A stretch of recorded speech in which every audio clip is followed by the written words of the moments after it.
Olá, seguindo, estão falando das variáveis do treinamento, então, 23ª aula do treinamento de força e vou falar agora do número de séries. Essa é a parte 1 sobre número de séries. O número de séries afeta o ganho de força e hipertrofia?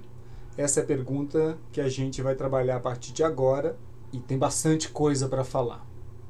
Bastante coisa para falar. Bom, vai depender da fase de treinamento, isso é uma coisa que eu já posso antecipar. Então, iniciantes e avançados, o número de séries é diferente, mas entre esses dois extremos, do iniciante para o muito avançado, há muita coisa. E eu vou fazer primeiro uma contextualização histórica aqui, porque vale a pena compreender bem essa história.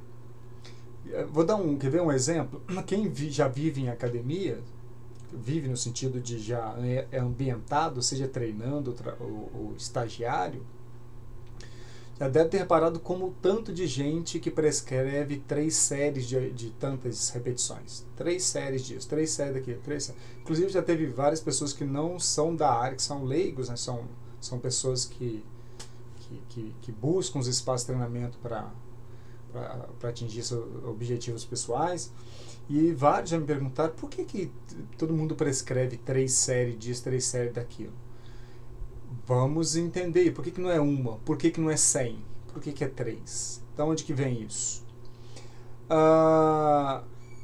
Bom, primeiro, as séries elas podem ser simples ou múltiplas. A gente chama de série simples quando você prescreve uma única série para um músculo de interesse.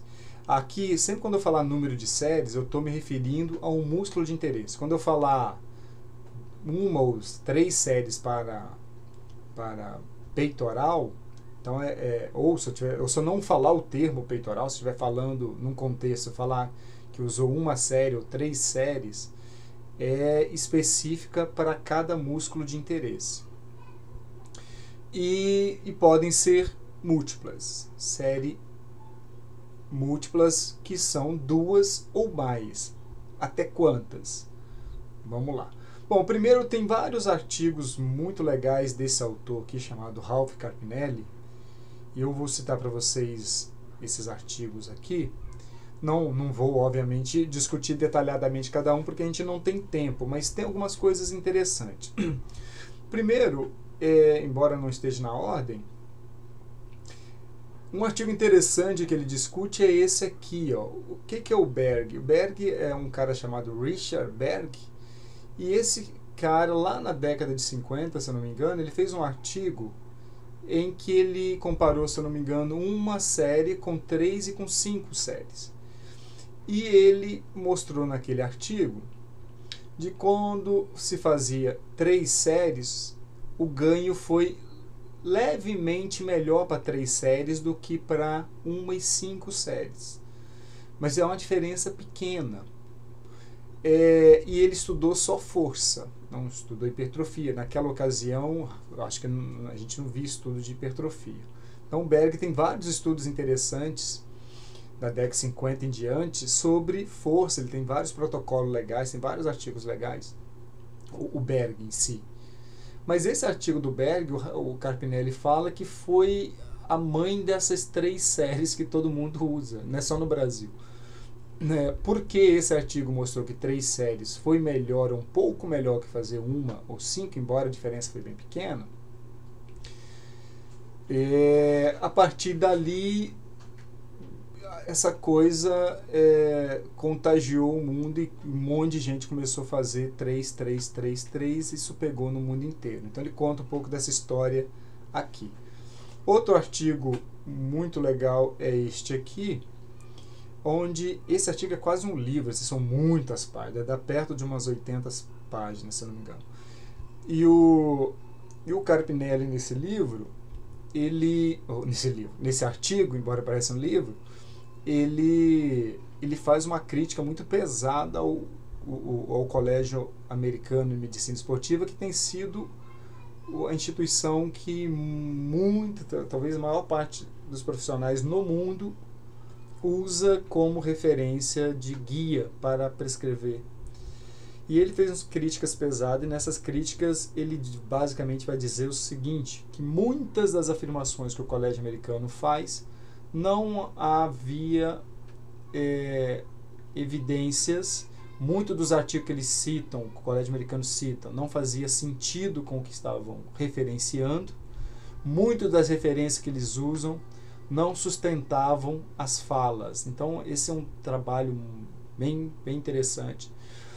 Mas nesse trabalho ele vai dizendo que ele vai mostrando de forma recorrente que fazer uma única série ou fazer mais séries dá no mesmo, para ganho de força e para hipertrofia. Então o artigo inteiro ele vai dizendo, ele vai mostrando isso, ele vai mostrando que não há diferença, não se acha diferença de modo geral quando se compara uma série com 3 ou com mais séries, os resultados são parecidos. E de fato o trabalho é bem fundamentado.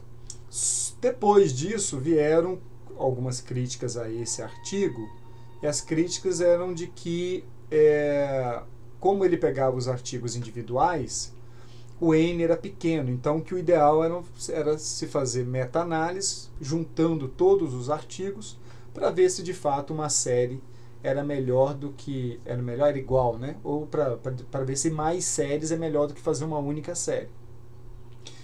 Então, quando se pega meta-análises, que junta um monte de artigo, de fato você vê que para alguns grupos, fazer mais do que uma série é melhor. Agora, olha que coisa, olha o que eu estou chamando a atenção. O Carpinelli, ele sustenta uma lógica que é mais ou menos assim, de que quando você dá um estímulo no músculo, uma série, o músculo já vai entender o recado, ou seja, você já estressou o suficiente. Esse é o argumento, em resumo, dele e colaboradores. E que não precisaria fazer mais do que uma série.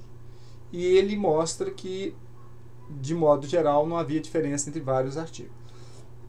Então, depois, algumas meta-análises mostraram para a gente que fazer mais do que uma série, principalmente algumas revisões, meta-análises, é melhor do que fazer múltiplas séries, é melhor do que fazer uma série. Então, fazer 3 séries, por exemplo, é melhor do que uma. Agora, uma outra pergunta que a gente pode fazer é quantas séries dessas múltiplas? Fazer 100 séries numa sessão é melhor do que fazer uma? Quantas séries? Qual é o limite disso? Então a gente vai ver que a gente vai discutir exatamente isso. Então, de fato, fazer mais séries, a gente tem visto que é melhor para alguns grupos.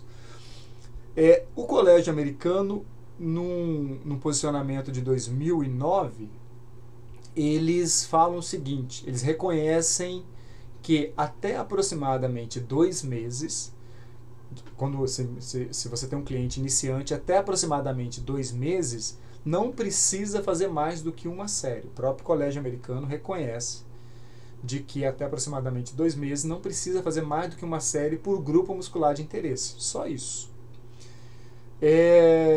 Quando eu falo isso em aula, muita gente se assusta, porque tem muita gente que chega numa academia iniciante e o profissional que está lá prescreve várias séries e não faz o menor sentido mesmo. E eu vou mostrar isso ao longo dessa discussão sobre série, que o número de séries não precisa ser tão grande assim. Eu já vi várias vezes profissionais prescreverem um número de séries para iniciante que é maior do que o que fisiculturistas fazem. Já vi isso várias vezes, eu vou discutir isso nessas várias aulas aqui. Então, depois de 2 meses, aí fazer múltiplas séries passa a ser melhor, mas a gente tem que perguntar, múltiplas séries quantas? 2, 3, 4, 5, 6, 100, 1000 num dia? A gente tem que tentar descobrir qual que é. Então, esses outros 2 artigos são na mesma lógica, que é sobre o debate de séries simples e séries múltiplas. E eu deixo para quem tiver interesse. Por exemplo, esse fisiculturista muito famoso aqui, que é o Mike Mentzer, e ele propôs uma técnica que é bem conhecida entre os fisiculturistas, que é o Heavy Dutch, e que é basicamente assim, o Heavy Dutch ele propôs, se eu não me engano, num livro, eu não li o livro, mas já li várias coisas sobre o assunto.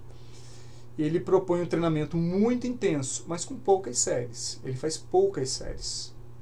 poucas. A sessão de treinamento dele não costumava passar tem quem fala que não passava de 30 minutos, outros falam que menos de 1 hora. Então ele já, né, venceu o Mr. América, Mr. Universo, e tem classificações muito importantes. Você vê que o cara é muito grande. O Dorian Yates, que foi 6 vezes campeão do Mr. Olympia, seguia esse Heavy Dutch, por exemplo, que é uma técnica de muita intensidade e pouca série. Eu não estou dizendo que é para fazer isso. Só é um cenário de que mostra que é possível ficar muito grande sem fazer tantas séries, sem treinar muito tempo. Ou seja, fisiculturista como ele que treinava por dia entre, vamos lá, 30 minutos a 1 hora.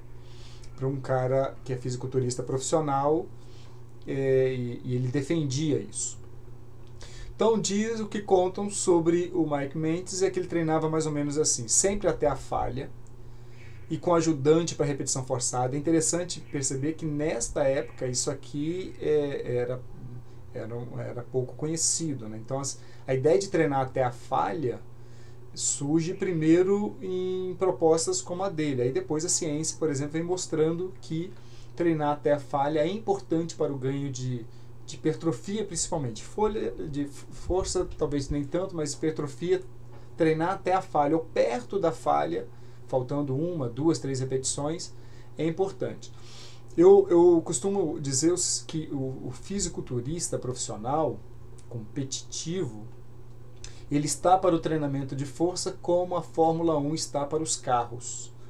Né? Ou seja, a Fórmula 1 se trabalha no limite de desempenho e muitas das coisas que se testa lá do ponto de vista da engenharia acaba depois chegando nos carros comuns. O fisiculturismo tem uma coisa parecida, eles vão trabalhar no limite do corpo, eles vão testar um monte de coisa. E depois a ciência vai estudar um punhado dessas coisas. Aí tem um punhado dessas coisas que de fato funciona e tem um punhado que não funciona.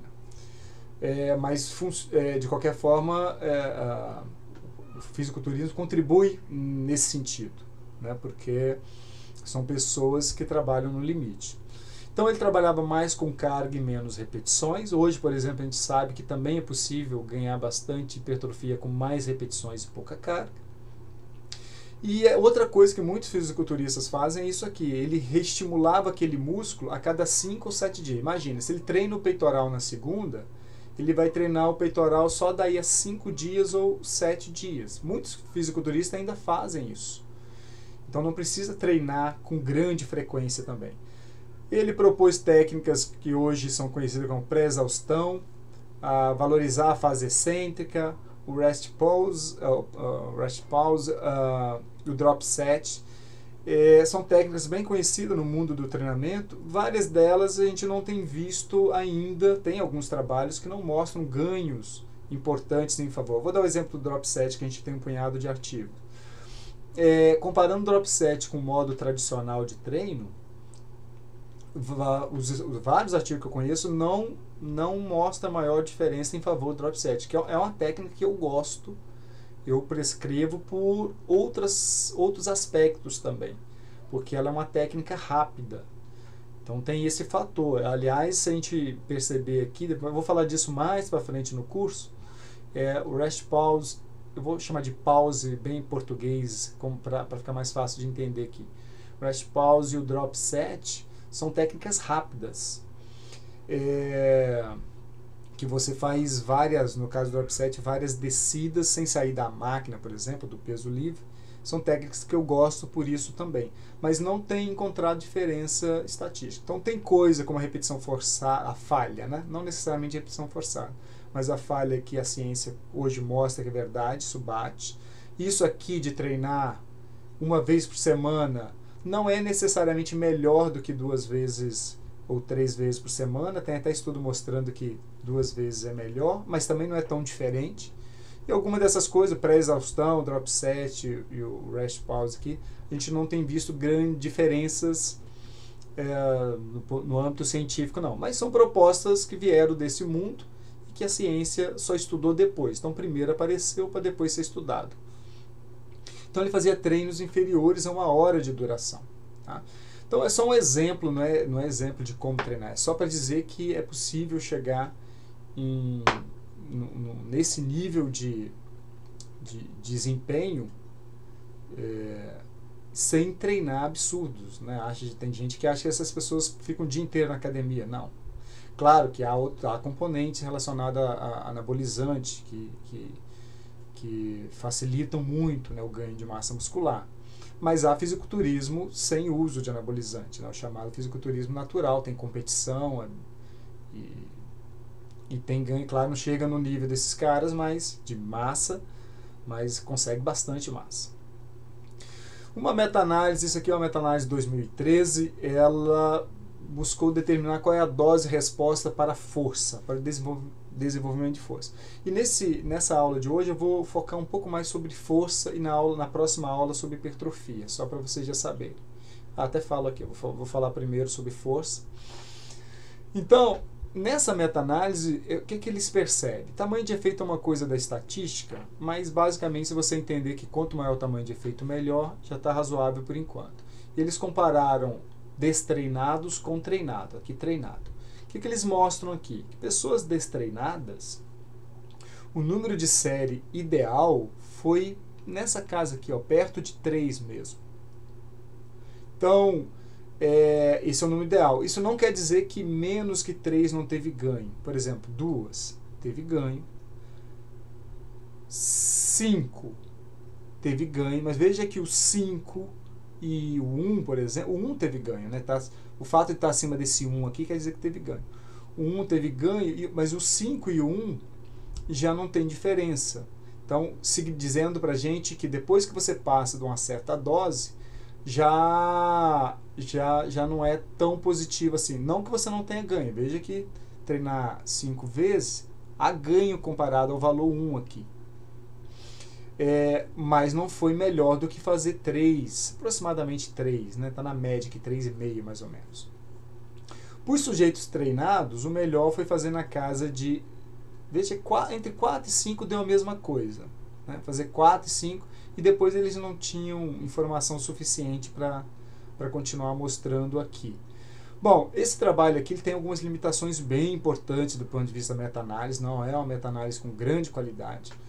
Mas eu coloco aqui porque, apesar disso, os resultados realmente são por aqui, o que a gente tem visto na literatura que veio depois. Veja que é um trabalho antigo. Uma limitação desse trabalho é exatamente que eles não mediram a frequência semanal. Por exemplo, eles estão falando qual é o número ideal de séries, mas quantas vezes a pessoa fez na semana? Porque fazer 3 séries todo dia é bem diferente de fazer 3 séries 2 vezes na semana. A gente sabe que a maioria dos artigos trabalha com 2, 3, média de 3 séries com média de 3 vezes na semana. Então, exemplo, segunda, quarta e sexta, só para ficar no exemplo. Então, o mais comum é isso. Então, é bem provável que esse valor esteja relacionado a 3 vezes na semana. Mas eles não fizeram isso nesse estudo. Então, já é uma limitação importante. Então, eu estou dando aqui esse exemplo de que fazer 1 e fazer 5 deu a mesma coisa. Então, não quer dizer que exatamente não vai ter ganho. Não é isso. E chego até a dizer que depois aqui na casa de 6 já passou a ser pior. Fazer muitas séries é pior. Mas não teve tanto estudo assim. Depois eles participam de um debate onde eles incluem na figura agora atletas. As outras 2 figuras são um pouquinho diferentes, porque eu acho que eles incluíram algum artigo, mas veja que continua numa casa de perto 3,5 aqui para destreinados. Nos treinados, perto do 5, porque isso aqui é média, né? E depois já começa a descer. E para atletas, fica mais ou menos, entre 8 e 12 séries para atletas.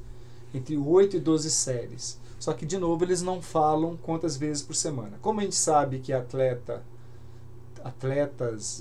os estudos envolvendo atleta, esses grupos todos ficam na casa de 2 a 3 vezes, na média 3 vezes, fica entre 2 e 4 e na média 3, né? Na média 3 vezes. Então a gente poderia imaginar que atletas estariam fazendo algo em torno de, vamos arredondar aqui, se fosse 10, faria 10 multiplicado por 3 vezes, 30 séries na semana. Atleta de alto desempenho faria na casa de 30, já estaria por aí. Pode ser um pouco menos, ó. 24, por exemplo, 8, e não vai dar diferença. 24 por semana, 24 séries por semana. Imagina, quando eu falo série por semana, é para cada músculo de interesse. Peitoral, 24 séries envolvendo o músculo peitoral.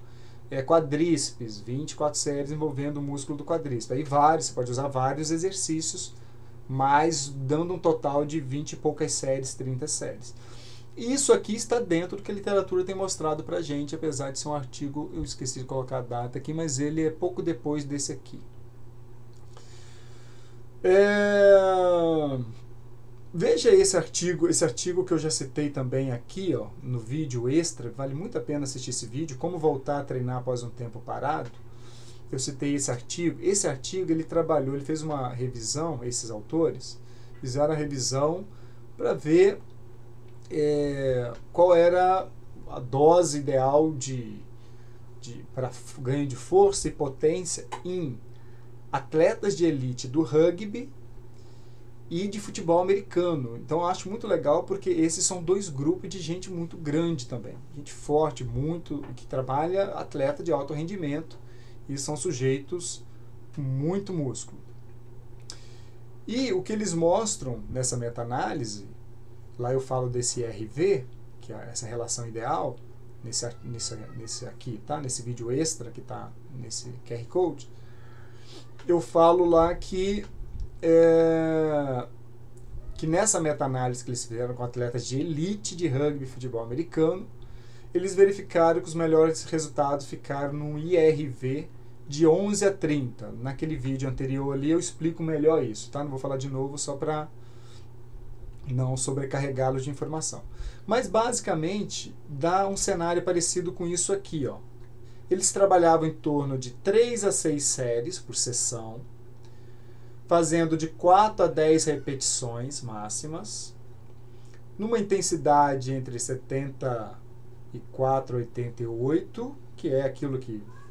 Isso aqui está dentro de um padrão habitual, né, do dia a dia. 74 a 88% de um RM.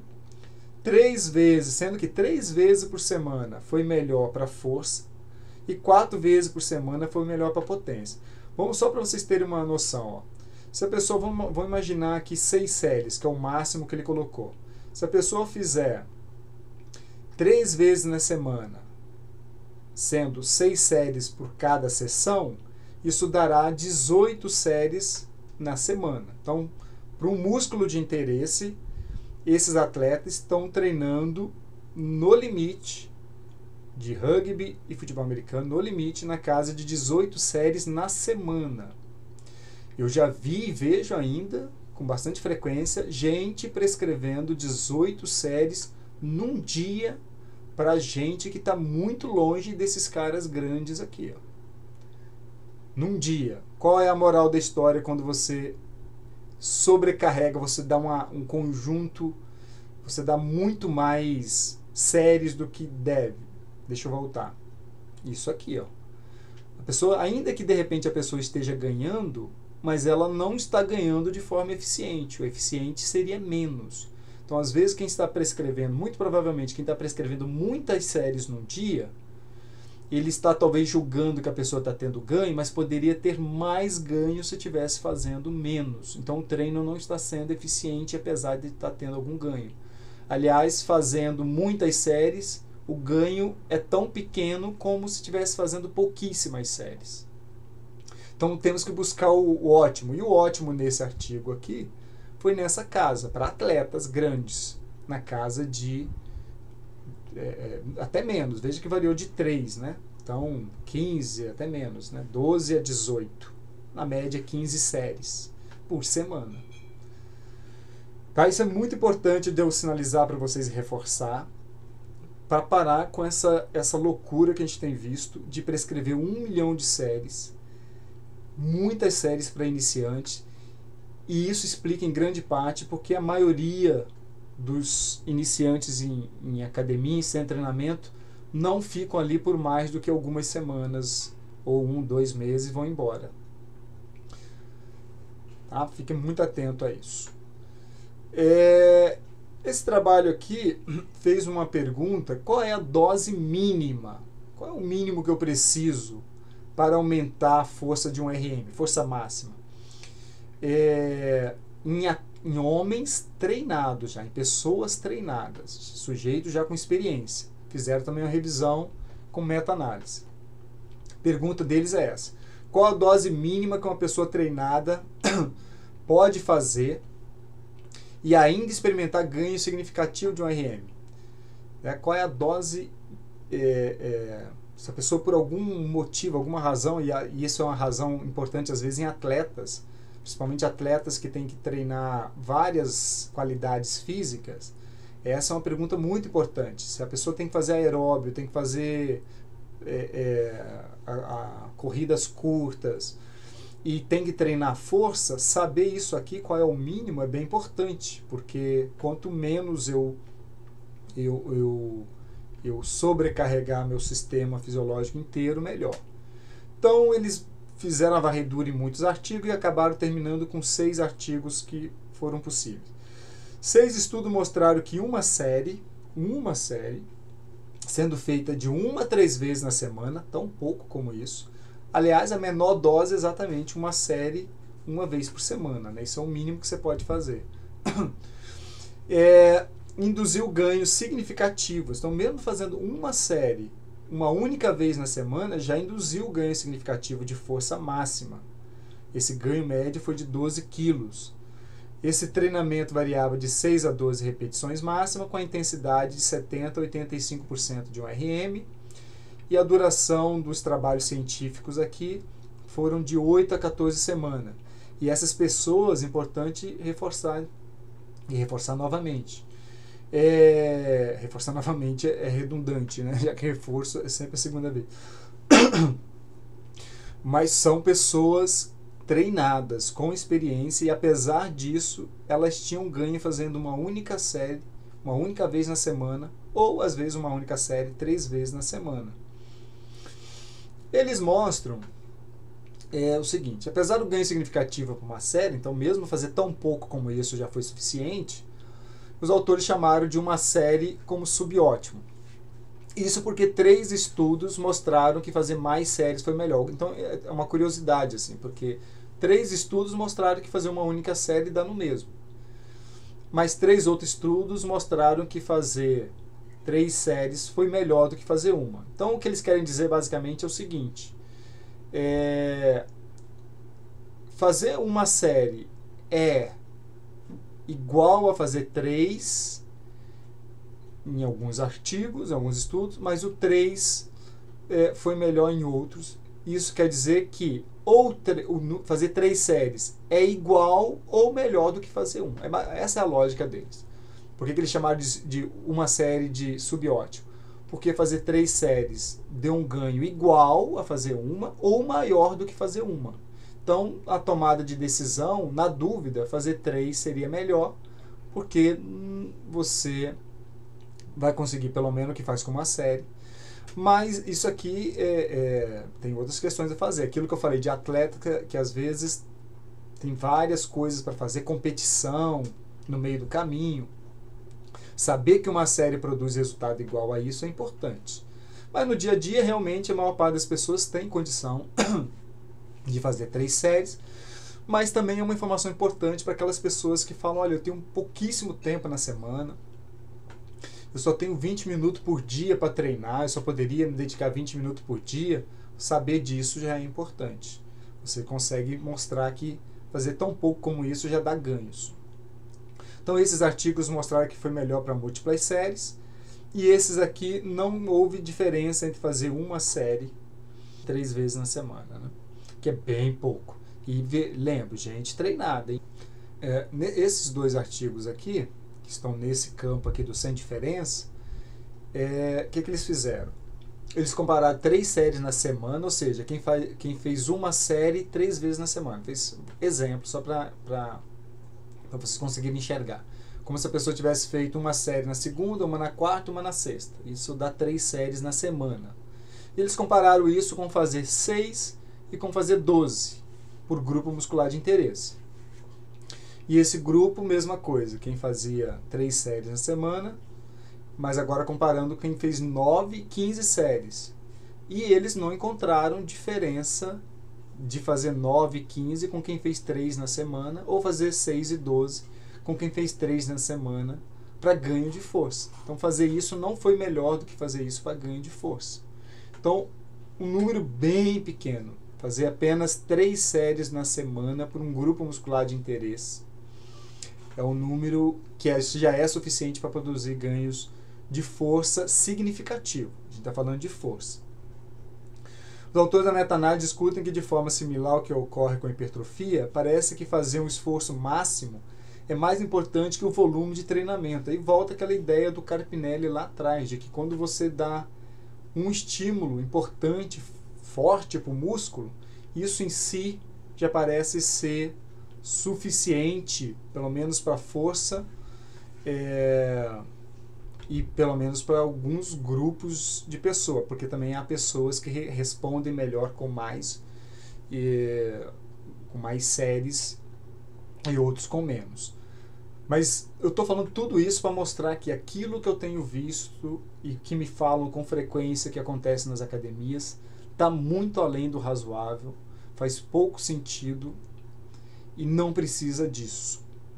E aí eu estou falando para a força primeiro, depois eu vou falar para a hipertrofia, mas claro que tem outras perguntas. Por exemplo, você fala assim, mas a pessoa quer gastar mais energia, ou eu preciso gastar mais energia porque essa pessoa também quer perder peso gordo, né? Quer perder gordura. Bom, aí sim é uma outra pergunta de fato, porque se fazer 9, 15 séries, que gasta muito mais energia que fazer 3 séries, e tem o mesmo ganho de força, você pode fazer de repente mais séries por causa disso. Mas tem que pensar também se é uma pessoa que gosta do espaço de treinamento, se é uma pessoa que tem esse tempo, tem um punhado de condições. É por isso que quem não é da educação física e estiver assistindo isso, jamais deixe de ter alguém formado em educação física, porque a tomada de decisão envolve mais do que alguns números jogados no slide. Tem um punhado de coisa que a gente precisa considerar, e aí só alguém com uma formação de mais de 4 anos, 4 anos e meio às vezes, vai conseguir te ajudar. E para hipertrofia, qual é o número ideal de séries? Então a gente falou principalmente para força, mas para hipertrofia será que é a mesma coisa? Vamos discutir isso na próxima aula, que será o vídeo 24. Termino aqui. Nosso livro está lá no meu site. O blog em atividade. Estou gravando isso de novo no dia, como as aulas anteriores, no dia 28/10. E as últimas postagens foram essas. Antes dessas, só tem 2 nessa data, né? Dependendo de quando você estiver assistindo, estamos em 2020. Quando você estiver assistindo, de repente, 2022, 2023, a gente vai ter bastante coisa lá. Então, até a próxima aula, que eu vou gravar daqui a pouco.